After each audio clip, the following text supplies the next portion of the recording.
नमस्कार फरीदाबाद, मैं सौरभ भारद्वाज और एक बार फिर आप सभी का हार्दिक अभिनंदन है, स्वागत है हमारे इस खास कार्यक्रम विशुद्ध राजनीति में। और आज हमारे साथ पृथला के एक बड़े चेहरा, जाने माने नेता हैं अरविंद भारद्वाज। उनके साथ इस यात्रा में हैं और बात करेंगे उनसे, पृथला पर चर्चा करेंगे। लगातार मेहनत करते रहे, पिछले लगभग 10 सालों से पृथला में मेहनत की, वहाँ से अपनी एक ज़मीन तैयार की, लेकिन देव योग से इस बार जेजेपी ने टिकट नहीं दिया, या आपके अलायंस में शायद टिकट, राजनीति हो गई है अरविंद के साथ। सबसे पहले तो स्वागत है अरविंद हमारे इस कार्यक्रम में। धन्यवाद। बड़ी बात, पृथला में क्या चल रहा है? पृथला एक ऐसा जवाब देने जा रहा है, एक ऐसा रिजल्ट देने जा रहा है सौरभ जी, जिसकी शायद कोई कल्पना भी नहीं कर सकता। पृथला ने हमेशा चौंकाने वाले रिजल्ट दिए हैं, मतलब पहली बार नहीं है, पहले भी ऐसा ही हुआ है। 2009 के चुनाव को अगर छोड़ दिया जाए, क्योंकि उस समय कांग्रेस की सरकार थी, कांग्रेस का विधायक बना। उसके बाद 2014 का चुनाव हुआ तो बसपा प्रत्याशी को पृथले ने जिताया। जिस बसपा का हरियाणा में एक भी सीट नहीं आई थी, उसकी पृथले में एकमात्र जो सीट थी पूरा हरियाणा में, वो पृथले से थी। उसके बाद जब अगला चुनाव आया तो एक निर्दलीय प्रत्याशी को, जिसकी भाजपा ने टिकट काटी, और जो भाजपा की टिकट से लगातार 2 बार लड़ रहा था और हार रहा था, उसे निर्दलीय जिता दिया। मतलब भाजपा की टिकट पे नहीं लोगों ने पसंद किया उसी व्यक्ति को। और 2014 में जब नरेंद्र मोदी की लहर थी, उसके बावजूद भी वो व्यक्ति हारा था, परंतु अगले चुनाव में जब वो निर्दलीय लड़ता है तो चुनाव जीत जाता है। तो मतलब लोगों ने निर्दलीय को ज़्यादा वेटेज दी, निर्दलीय जिताना ज़्यादा बेहतर समझा बजाय भाजपा के या बजाय किसी और। अरविंद, आपको नहीं लगता कि भाजपा के पास, अगर हम पृथला की बात करें, तो वो जो एक वोट बैंक होता है आमतौर पर, जैसे शहरों में होता है कि वहाँ उनके साथ पंजाबी वोट भी आता है, वहाँ उनके साथ वैश्य वोट भी आता है, तो ब्राह्मण वोट भी आता है, तो ये जो पृथला कॉन्स्टिट्यूंसी है, यहाँ वो सब वोट नदारद होता है, इसलिए पृथला में बीजेपी अभी तक कमल नहीं खिला पाई है। नहीं सौरभ जी, जो इक्वेशंस हैं यहाँ, जो जातिगत इक्वेशंस हैं जो पृथला के, क्योंकि किसी भी पॉलिटिकल पार्टी के लिए ये सब चीज़ें मायने रखती हैं, वो पृथले की जो जातिगत इक्वेशंस हैं वो भाजपा के लिए बिल्कुल भी सुटेबल नहीं है। शुरू से ही भाजपा यहाँ कभी चुनाव जीत ही नहीं पाई, और जीतना तो छोड़िए, आगे आगे तो स्थिति नहीं है। पिछले चुनाव में भाजपा तीसरे नंबर पर थी, और अब की बार तो ऐसा लग रहा है कि शायद भाजपा चौथे नंबर पर भी पहुंच सकती है पृथला में। क्योंकि जो आप बात कर रहे हैं वैश्य समाज की, वो पृथला में ना के बराबर हैं, बहुत बहुत कम वोट हैं। पंजाबी समुदाय भी पृथले में बिल्कुल ना के बराबर है, ज़ीरो ही समझें।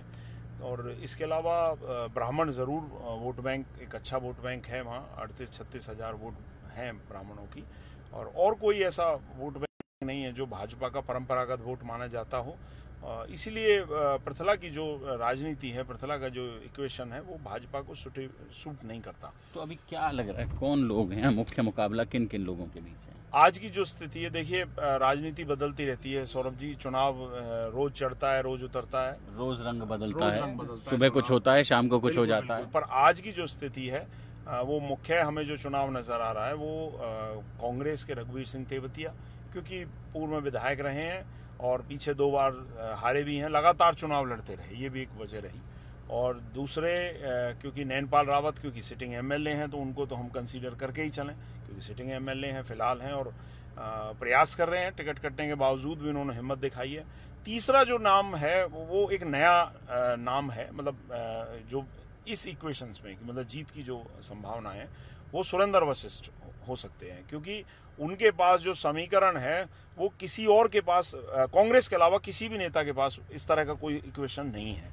जो उनके पास जो बीएसपी का वोट बैंक है, और वो ब्राह्मण हैं, अदर कास्ट में भी थोड़ा बहुत, क्योंकि अब तो 5-6 साल 7 साल से वो सक्रिय हैं पृथला में, सभी के पास लोग हैं, कार्यकर्ता हैं, और खास तौर पर बीएसपी का जो वोटर है वो बड़ी मजबूत पोजीशन में है पृथला में।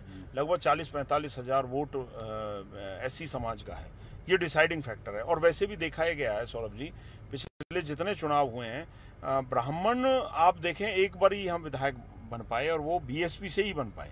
मतलब क्योंकि इक्वेशंस ऐसी फंस दूसरा जाती वोट है। भी तो चाहिए, केवल एक जाति से कोई नहीं बनता, तो दूसरा वोट एक समीकरण बनाना पड़ता है। एक से कोई नहीं जीत सकता। ऐसी समाज का वोट एक ऐसा है, वो अगर ब्राह्मण के साथ आता है तो कोई थोड़ी बहुत तो वोट सभी जातियों की मिलती है। कोई एक वोट या 2 वोट से कोई नहीं बन सकता, सभी जाति से बनते हैं। परंतु फिर भी कोई एक बड़ा एक वोट बैंक ऐसा चाहिए साथ में जो सहारा दे, तो वो आज भाजपा के पास नहीं है। कोई ऐसा वोट बैंक नहीं है।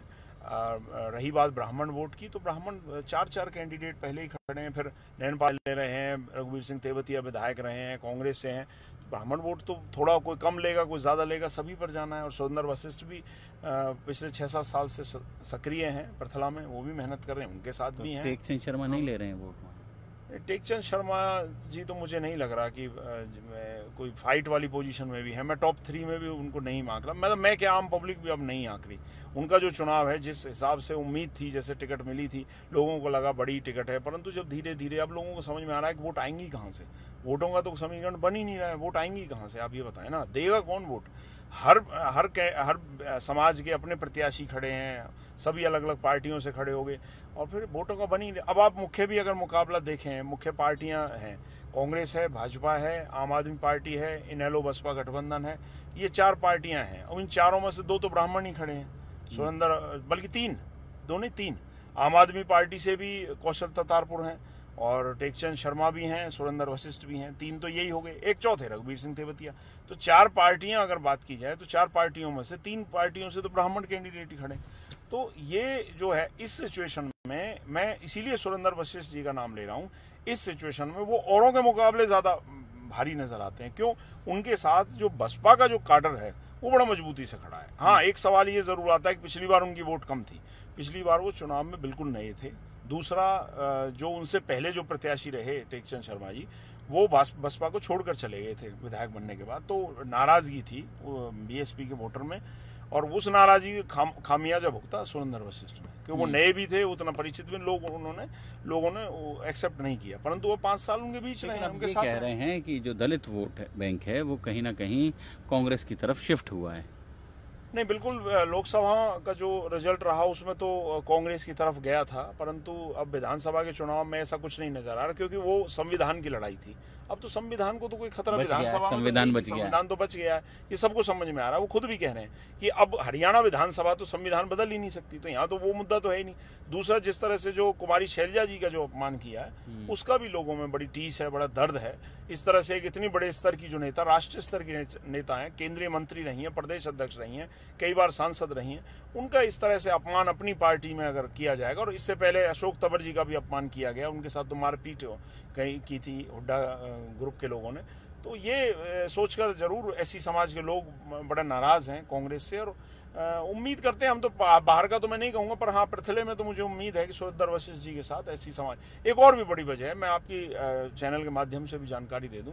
27 तारीख को बगोला गांव में, जो बगोला आप समझते हैं क्या मैसेज देता है, बगोला का अर्थ क्या है, और बीरबल की नगरी है, बीरबल की नगरी है, बुद्धिजीवी लोगों का गांव है, और मतलब एक ऐतिहासिक गांव है बगोला। जो बगोला जो डिसीजन ले, ब्राह्मणों की सबसे बड़ी बस्ती है, सबसे बड़ा गांव है हमारे इलाके में, और बगोला का निर्णय आप ये मानिए कि वो मतलब बहुत असर रखता है पूरे हल्के के लिए, पूरे जिले के लिए असर रखता है। बगोला में मायावती जी की रैली होने जा रही है 27 तारीख को। ये एक अद्भुत कॉम्बिनेशन है, आप ये देखिए ना, बगोला ब्राह्मण नगरी, और वहां पर आ रही हैं मायावती जी, तो आप समझ सकते हैं कि ये क्या मैसेज दिया जा रहा है इस रैली के माध्यम से। 27 की रैली पर लोगों की नजरें। तो बीएसपी ने पूरी ताकत झोंक दी है वहां उस सीट को वापस पाने के लिए, क्योंकि एक बार जीती हुई सीट है बीएसपी की, और कॉम्बिनेशन बनता है ब्राह्मण और दलित का। सौरभ जी, सभी करते हैं अपनी ओर से प्रयास, मैं ये नहीं कहूँगा, और पार्टियां भी करती हैं, बट किसी के प्रयास सफल हो पाते हैं, किसी नहीं हो पाते। बाकी हम सब प्रयास कर रहे हैं, क्योंकि सुरेंद्र वशिष्ठ जी के साथ हैं,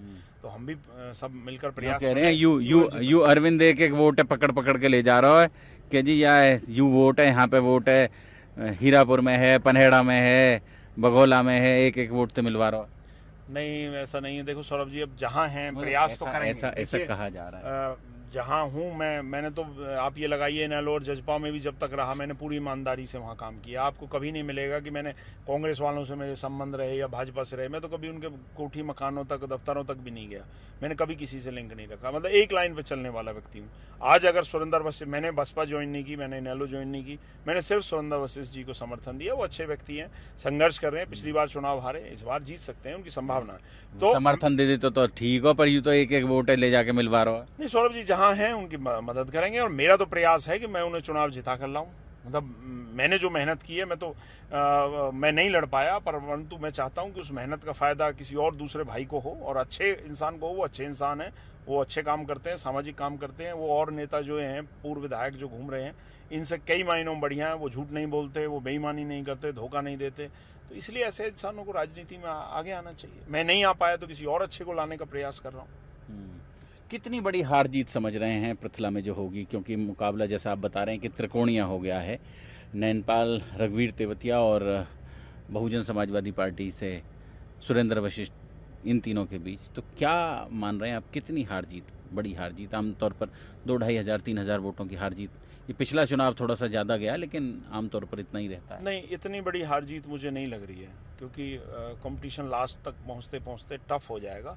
जिस तरह से ध्रुवीकरण जो होगा लास्ट में चुनाव में और 5-7 दिन रुकने के बाद, तो मुझे बहुत बड़ी हार जीत तो नहीं नज़र आ रही है। बट चुनाव इन्हीं 3 लोगों के बीच में रहेगा। भाजपा यहाँ चौथे नंबर पर रहेगी और इन तीनों का जो मुकाबला है, जो अब लोगों को धीरे धीरे समझ में आता जा रहा है, उसी हिसाब से लोग बढ़ते चले जाएंगे। और मुख्य मुकाबला जो लास्ट में रहेगा ना, आप देखिएगा 1 तारीख के बाद, वो रघुवीर सिंह तेवतिया कांग्रेस से और सुरेंद्र वशिष्ठ जी के बीच में रहेगा असली जो मुकाबला रहेगा। क्योंकि नैनपाल रावत जी पिछली बार निर्दलीय जीत तो गए थे, चुनाव लड़ रहे हैं, अब भी लड़ रहे हैं, फाइट दे रहे हैं, परंतु जीत की पोजीशन में अभी कहीं से भी वो 50,000 60,000 वोट तक पहुंचते नजर नहीं आ रहे। इतनी पोजीशन में नहीं है। ये पहुंच सकते हैं क्योंकि इनके पास जो वोट का कॉम्बिनेशन है, आप ये लगाएं, हमारे यहाँ 40-45 हज़ार के करीब तो ऐसी समाज की वोट हैं और 38-36 हज़ार ब्राह्मण हैं और भी कास्ट हैं। जो भी कैंडिडेट लड़ता है थोड़ा हर गांव से, हर बिरादरी देती है। ऐसा नहीं है कोई एक कास्ट से कोई नेता चुनकर जाता है, सभी का साथ होता है।